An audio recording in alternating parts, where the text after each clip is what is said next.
My name is Ronen Har-Zvi. I'm a Grandmaster. I was World Champion under 16, and that's where the introduction finishes. So that's it, we'll stop here.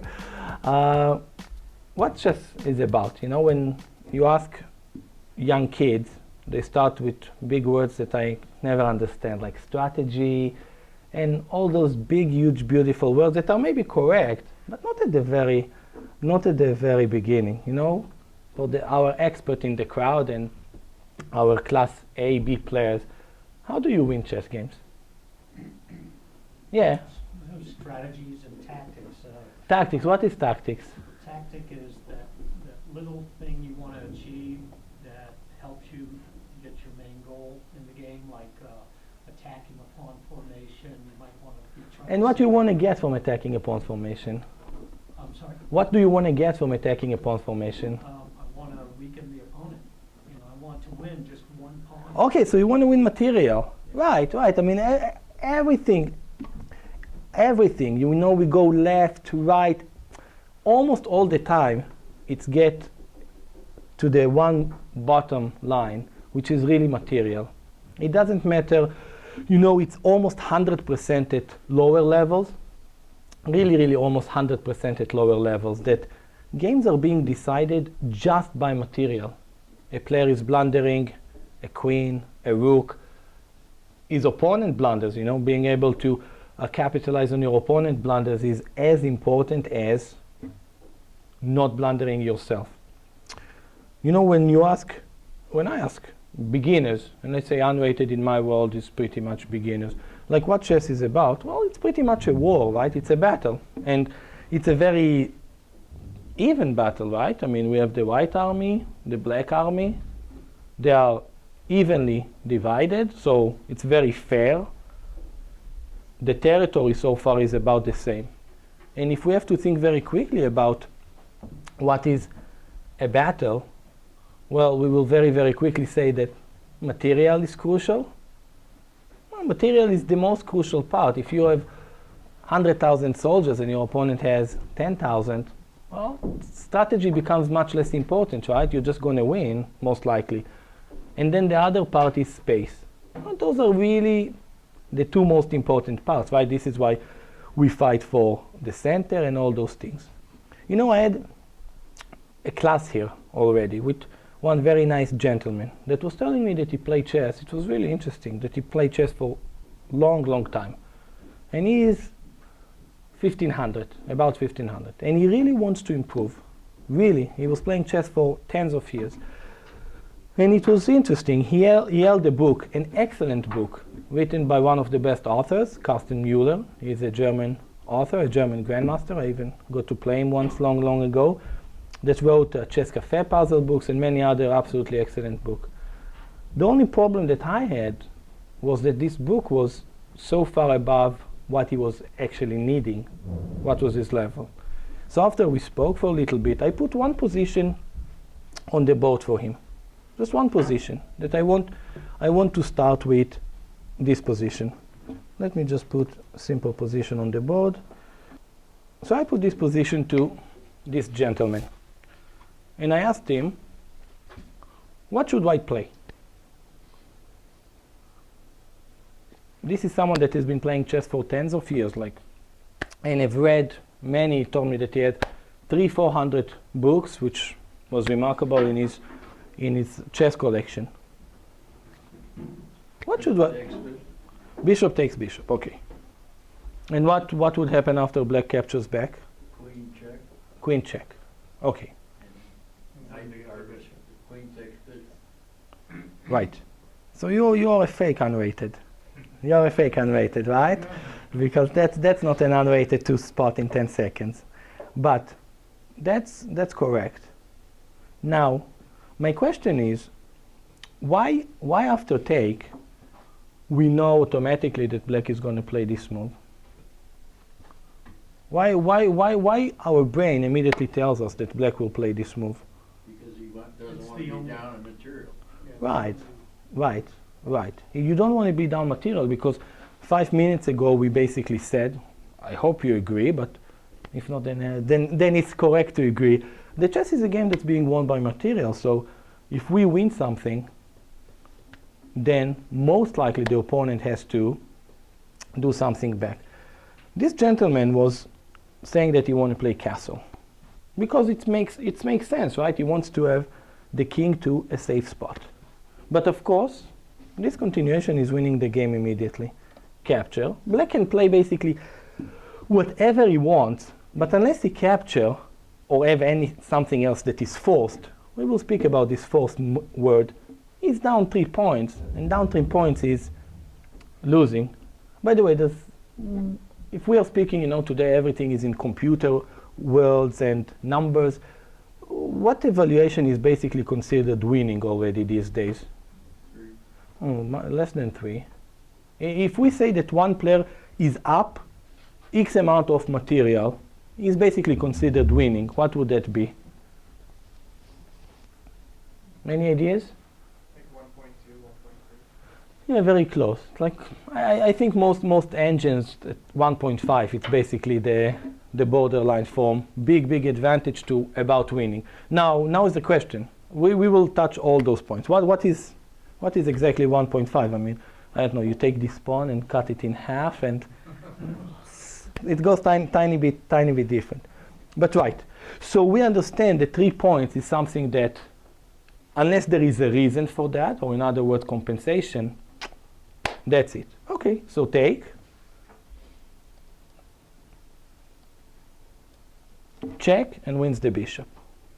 Okay, excellent. Now let's look at another position.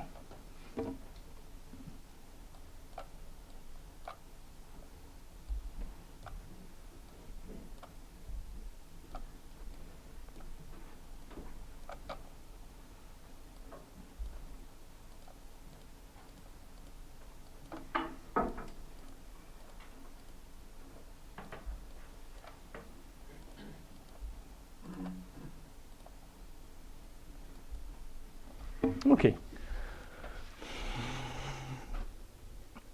This is the position, and it is white to play. What should white be playing here?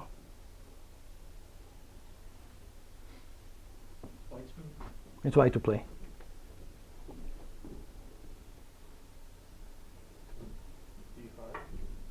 D5. D5. Okay, and what should black play? If you move the knight, you play queen e4. Right. And if he doesn't move the knight, he's going to lose material, right? Right. Right. That's correct. When you put this position to many players, especially at the early stages, they will play, either they will move immediately to attack the knight. They will play queen d3. You know, the little bit advanced ones, of the ones that are getting the answer wrong, because there are different levels of getting the answer wrong, they will play queen a4. Now what is queen a4? Queen a4 is basically, yes? It's a pin, that's excellent. And what is white's idea? Exactly what the gentleman said. Yeah, we want to play d5. We want to win the knight on this pin and maybe also win that knight. The only problem is that black has many moves that will stop that, right? I mean, well, I don't know if how many, but at least 2 that are incredibly easy to spot. Which 2 moves for black will immediately stop this threat? Castle, let's see. Castle, I will play d5, and well, I might have a double attack here. Not you. Queen at d7. If b5, I will just take it. Queen at d7. But queen d7, I'll play the same. I'll play d5.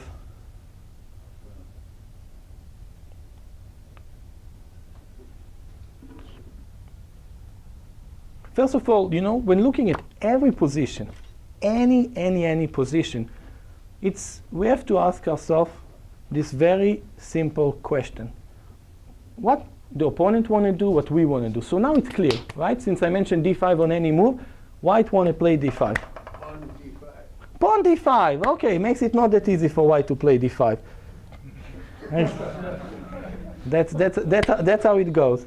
So pawn to d5, no attacking, no, easy. Another possibility to prevent d5? I don't know, knight f6, for example. Okay, no d5. So, when someone is suggesting queen a4 to me, I know that they have the right idea, but they just don't have the right way to actually carry it. They want to play d5. They understand that they might attack the knight and they might attack the king. But d5 is our most forcing move, and the knight either will move or not move. The knight moves, we will play check and take this knight. The knight won't move, we're going to win 2 points of material, and we're going to be winning. Here, let's for a second, let's see if there is an engine here. 1 second. Do we have an engine? I'm not certain. Okay. Let me see. I don't think we have an engine here, or at least not that I see one quickly. But this is maybe at home. 1 second. No, because it will be okay. Let's just see. Perfect. So, any other move? Nothing. Absolutely nothing. You know, like Seinfeld say, it's a show about nothing. This is where we are here. Nothing. d5 plus minus is winning in our chess world notation. 2.7. So white is basically almost a full piece up for free. But only move. Only move. So now, let me have you think a little bit and ask you this question. What is I will ask several questions. First of all, let's start. What the advantage of playing a forcing move, or the advantage of thinking about forcing moves? You're in control. You're in control. Okay, basically, you have easier possibility to see into the future, right? Because your opponent reaction is pretty much forced. Like the first example that we started with bishop take bishop. For example, in this position, without thinking much, white has about, I would say, 30 moves in this position. We can do it quickly. 1, 2, 3, 4, 5, 6, 7, 8, 9, 10, 11, 12, 13, 14, 15, 16, 17. Let's move the bishop. 18, 19, 20, 21, 22. The knight, 24. I don't remember if I touched the rook, probably yes. The queen, 1, 2, 3, 4, 5, 6, 7, 8, 9, 10. 34. Okay, it doesn't matter if it's 35 or 37. So white has 34 legal moves in this position, more or less, if I haven't missed one or two. Black will have about the same. So for the next position, you have more than 1,000 possibilities to have a position. You have more than 1,000 possibilities. But if you play this move, black can play any of his beautiful 30 moves. We know that he has to do something. Actually, here it doesn't matter what he will do. He's going to lose the game anyway. So playing a forcing move or thinking about forcing moves makes it much, much, much easier for us to be able to see ahead. I was just speaking a tiny bit before the lecture with someone, and I was telling him the advantage of forcing move is that, well, let's take a position that that there are 5 possibilities for us and for the opponent. In general, 5 possibilities. And we want to go 5 moves deep. So basically, each position, there are 5 possibilities, 5 possibilities, 5 possibilities. We will have to see 5 in the power of 5, which is about 3,125 different positions. That's what we will have to see. Well, quickly. Now let's say that we manage to make magic and narrow those 5 possibilities only to 2 possibilities. And now we want to go 10 moves deep. That's doing the power of 10, so that's only 1,024. So look at the amazing part. When we are able to narrow the amount of possible moves, we can go deeper with much, much, much less energy, much, much less calculation. This is the big, huge power of forcing move. If you think about Deep Blue, that was able to see billion positions per second, that played Kasparov. He was about Kasparov level. The matches were very even. But today, you know, you use Ripka or Houdini, one of those engines, and you let them play against the best player in the world on a simple PC that they will see, I don't know, a few million positions per second. The computer is much stronger than a human because, not because the calculation power is better, just the software is better. So, what will be our forcing moves? Well, what will be our first, what? Any kind of attacking move? Any kind. So basically, if you want to attack a high value piece, basically most of the time you will force the opponent to react, right? So you are going to play a move such as d5, you're forcing him to react. Agree? So attacking. What else? Check. Check is not even logically a forcing move. It's by the rules of the game, right? The opponent either has to block, move his king, or capture that piece. That's it. The game cannot continue. What else? Those are two parts. There are two others, but they're all in the same family.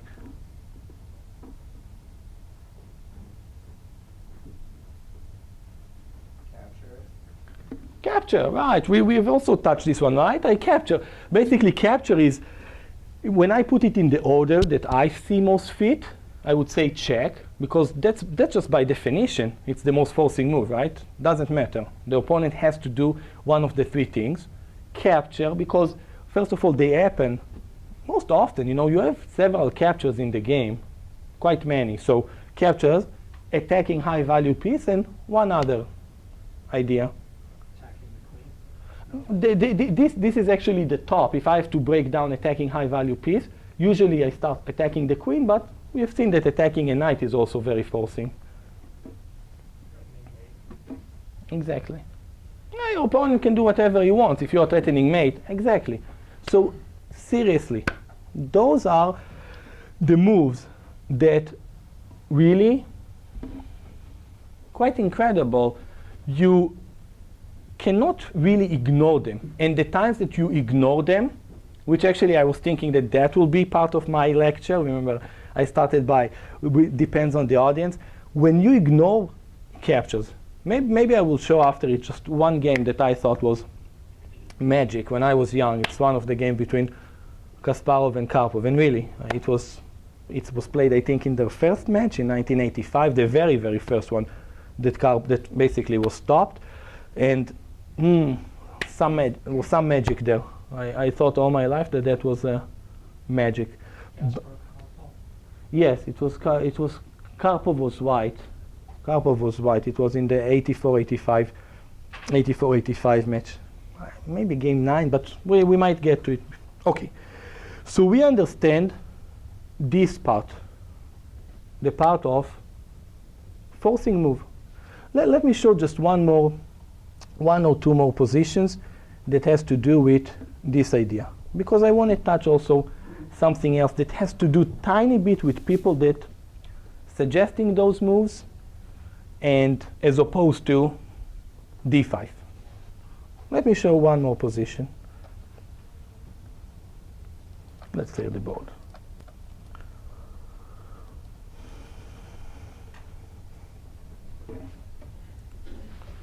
White is to play here. How should white play?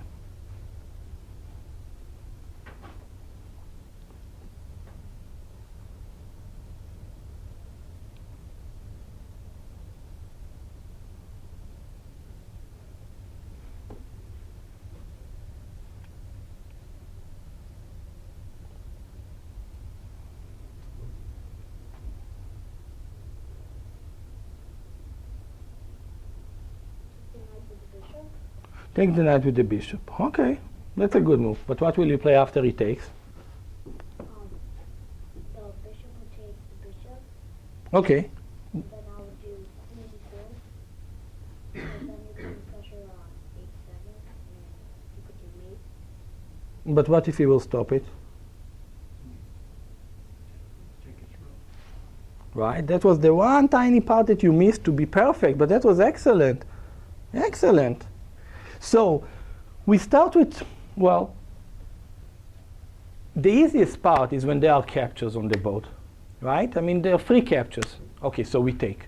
And sometimes if you see some chess with really, really beginners, it's sometimes kind of funny because they have a capture, let's say in the opening. If you start e4, e5, knight f3. So we all know the main moves, okay, knight c6 or knight f6. But let's say that you see almost an unrated tournament of kids, not like our smart kid here that knows how to. And let's say they play a ridiculous second move b6. So now, of course, white should take the pawn, right? But sometimes you will see, no, instead of taking, he wants to put more pressure, play d4. So it's kind of funny because I want to attack the pawn, but take it, it's yours. So we don't need it here. We start with the capture. Agree? Now here it is interesting. I found this position to be fascinating, and I didn't put it by accident, because 100% of the people that I showed this position suggested this move. 100%. But here comes the tricky part. I would say about half of them, and I showed it to quite a lot of position, to quite a lot of players. Half of them suggest bishop take, king take, queen e4 check, king moves somewhere and take.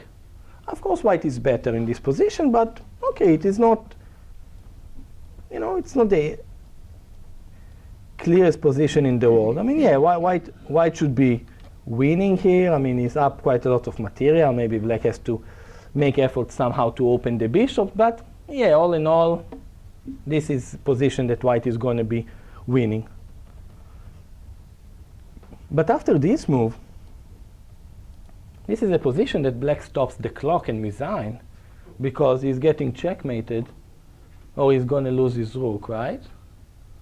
So when we started, and the gentleman here mentioned the tactics are for getting something, getting your idea, it's really, really, really, most of them, at least the reasonable level, are getting just material. Yes, at higher level players, we see some super complicated tactics that the entire idea is just to create some weakness in the opponent's position. But this is not where we are really here. Okay, so this was one very, very important topic that I wanted to touch. The topic that has to do with forcing moves, that we very easily identify them. They all have to do with material or the king. Attacking material, captures, checking, or threatening checkmate. You can divide it into two parts. The king and the piece as material. Okay, this is one position, one part. Now let's for a second touch on the other part. Because it is our first lecture, and I think that it will be interesting to give tools how to think about chess in the general term, the general overlooking at the position. We said before that a player can be up 1.5 points of material without cutting pawns into half or knights into whatever and so on. How can it be? How can a computer will put a position and will say, let's look for example at this position. In purpose I want to put this one. Actually I want to take one step back and discuss this one more.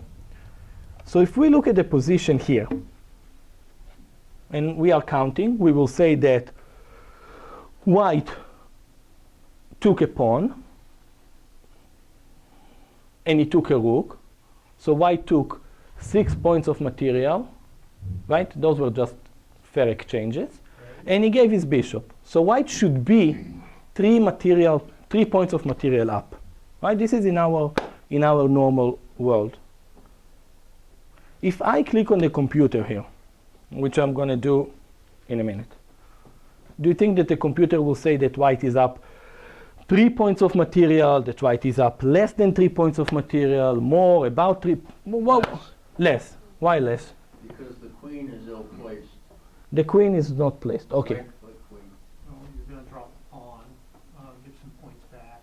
Okay, so this pawn is, although maybe capturing this pawn, I'm just thinking, maybe, speaking again about forcing ideas and so on, can I maybe castle, attacking the bishop, and now if you're going to defend it, what will we play after defending it? C3, right? Yeah, we'll put more pressure against this spin, and I think we're going to have excellent chances of winning this one. I mean, there might be some other possibilities here, but so the gentleman here said that white will be less than 3 points down of material because of the queen. Okay. Any other thoughts? Black starts to have some forcing moves, moving the queen out of the way, threatening, a bishop move. So black might move the queen, for example, and if white will play castle, then black will be able to play bishop a6. The rook will be attacking the queen, because don't forget we moved our queen away, and the bishop will win material if white will castle there. I think that white will castle the other side. I think that, yes, sorry. Maybe the computer won't say it's less than 3. Because maybe that queen is doing something, attacking a7. Okay. Maybe it's pinning the bishop to the queen.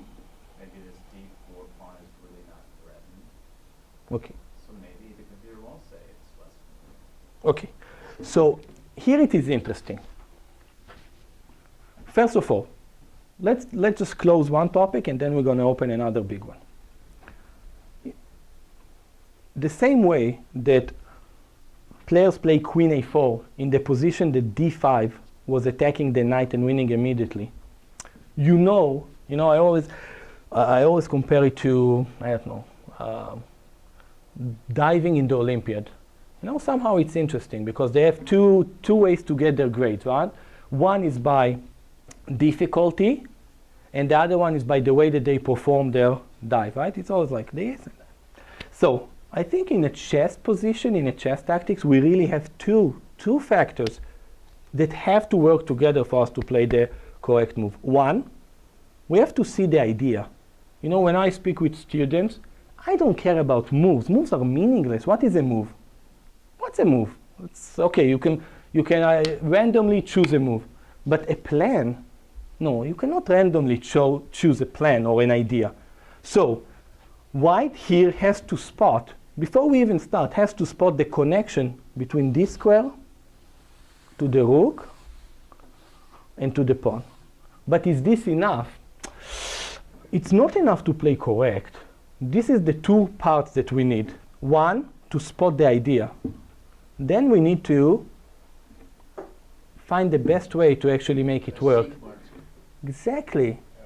I have a great idea. I want to create a much better search engine than Google. The only problem is I can barely open the computer, turn it on. So, other than that, I have a genius idea. It can be great, but I can barely turn on the computer, which is true.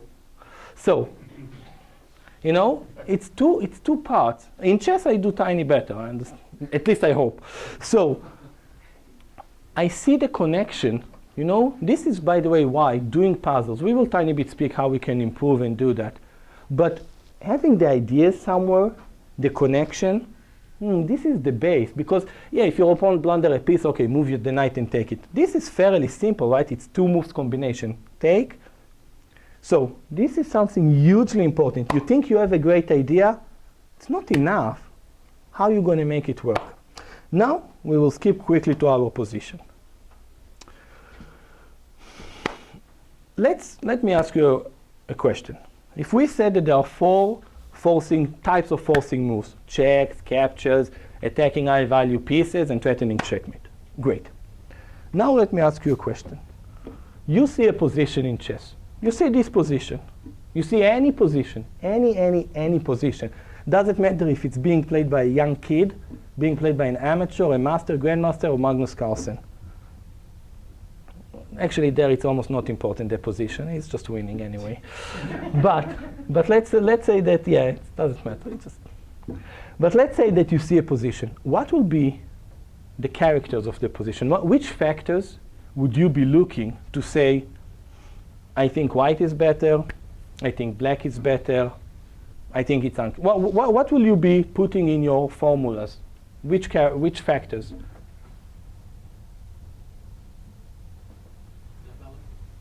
Development? One of them. Threats. Additional threats. But yes, but this is much deeper. No, you're right, but this is tiny bit a much deeper idea. This, I would say, maybe this is like future possibilities. Yes, but I would say that the 5 that I want to mention, maybe I'm wrong, but I think that they will be quite perfect for 95, 98, 99% of the positions, because they're really what's on the surface, tiny bit more. Future threats, of course you're right, but it's a deeper concept than the simple one that I want to mention. Development, right? Where are my pieces? Where are your pieces? But they are much before that. Much. King safety is excellent. Okay. But much before that, great. That's 2 out of 5. Okay. Material. Yeah, I mean, before I look at the position, before I understand, I know how to count, right? White is up 3 points of material. That's all I know. I look at the position. It's material game, seriously. The more that beginners, amateurs, club players understand that chess is material game, seriously, yes, some strong players can win amazing position with one weakness. But what to do? It's a material game for them also. Today, I don't know if someone had seen some games from Tata Steel, formerly known as Vikensy. I don't know, Magnus Carlsen, the best player in the world, beat Hui Fan, the second best women player in the world after Judith Polgar. 1 pawn, that's all. He had 1 pawn after move 12, 13, carried it on. The final position was a queen. Well, his pawn was about to promote, but they played an endgame that he was 1 pawn up. 1. No checkmate, no queen up. This is how we win game. Well, I wish that we were with him, but this is how chess games are being won. 1 pawn, that's enough. So material. Okay, that's 3 out of 5. So we have material, development, king safety. I need 2 more. Center control? Okay, can you put it tiny bit in a larger concept? You're right. Tiny bit larger than center control. Because you're right. The center is the most important part of the board, right? So I would say instead of center control, space. Space, who has more space? And if you have more space in the center, in my world, it's about the same, right? So space. And by the way, I will put in my world, in most position, because it's the most visual thing. Before you start thinking about, is the king safe, not, yes, optically, you see the material, and you see where the pieces are on the board and where the pawns. So material and space are even quickly the first one that comes into the eye. So we need 1 more. Position? What does position mean? Like if you're in a good attacking position, then I would say that this is very similar to what the gentleman here mentioned. Basically future threats or future ideas. I agree, but I want something even more visual and easy. That's correct. It's very similar idea.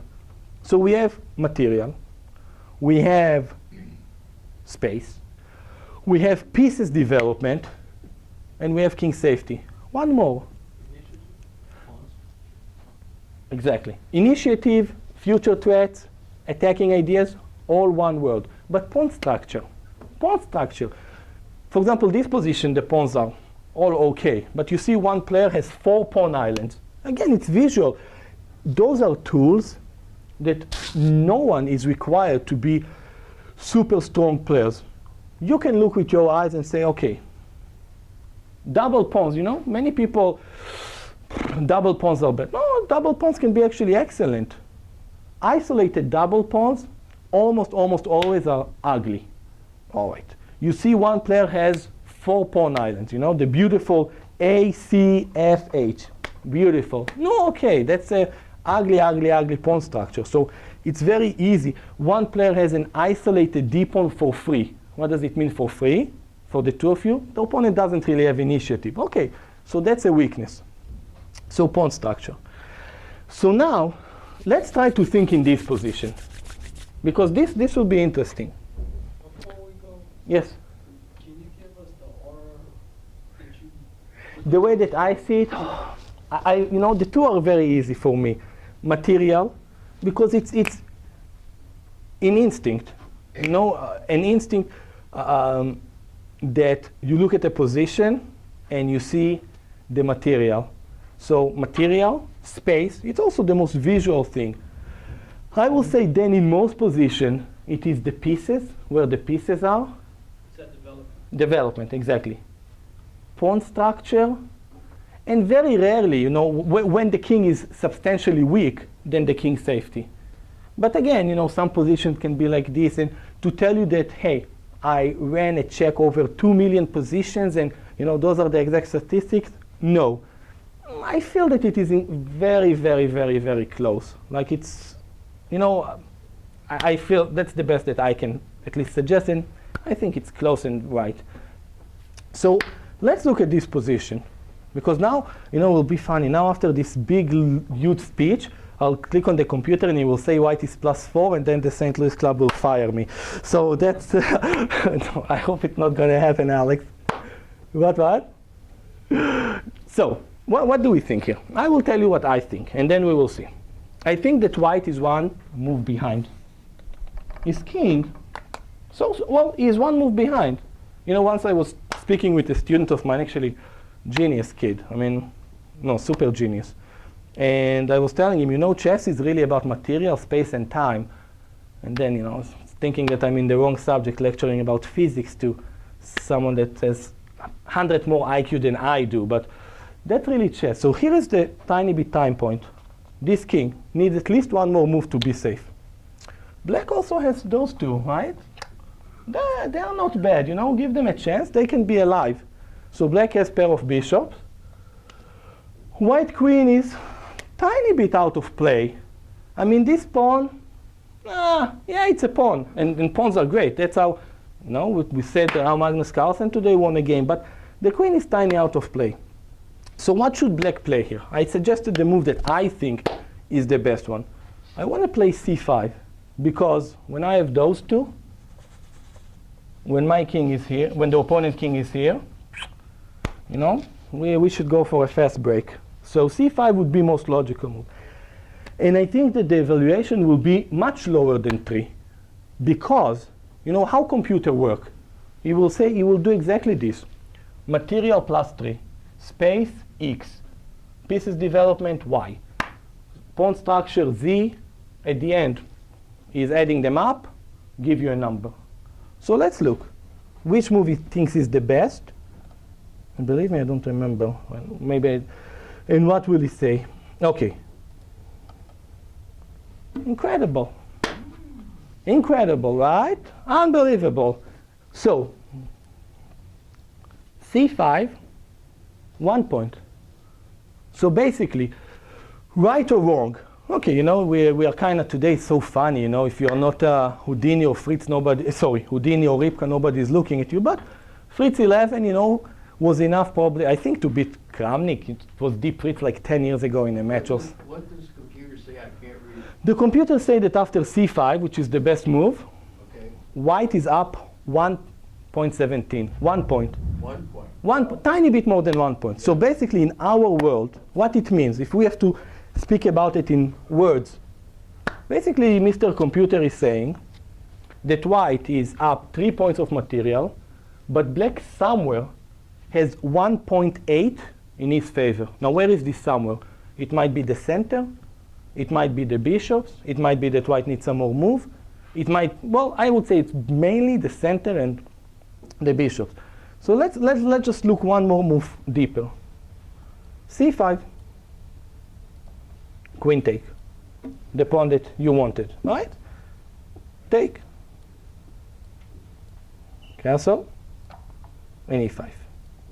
Okay, so here we take timeout, and we look again the position, and we will say, oh, now we understand there are some pawns here, there are some bishops, the queen is out of play. No joke. I mean, no joke. This is plus 1 point. So those tools, very, very basic. You know, it doesn't really matter which game you're seeing, whether you're analyzing your own game, whether you're analyzing a game played by, you know, world champions, masters, anyone in the club. There cannot be any other factors in the position. Yes, there can be maybe tiny bit deeper ones, like we say, like future threats or things like that. But really, they will all be measured at some point by those factors. You know, sometimes not 100% perfect. So, yeah, computer thinking a bit, okay, white is winning here. This is the borderline, 1.4, 1.5. minus, plus over minus is big advantage, plus minus is winning in chess world. So this is how we look at those positions. Okay, let's stop for a second and see if we have any questions or thoughts or ideas or anything else that you want to ask or suggest.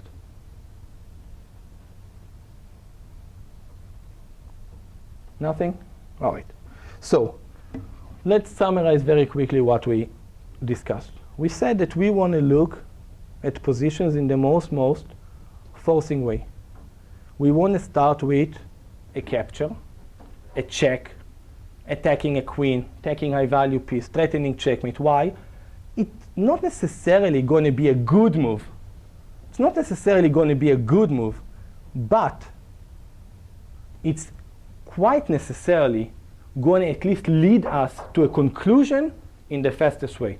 Now, if the conclusion is something that we like, great, then we have expressway there. We don't need to look at many other positions. We started our examples today by this gentleman sitting here saying, oh, bishop take, queen take. Yes, that is a super express way to a conclusion. White is winning.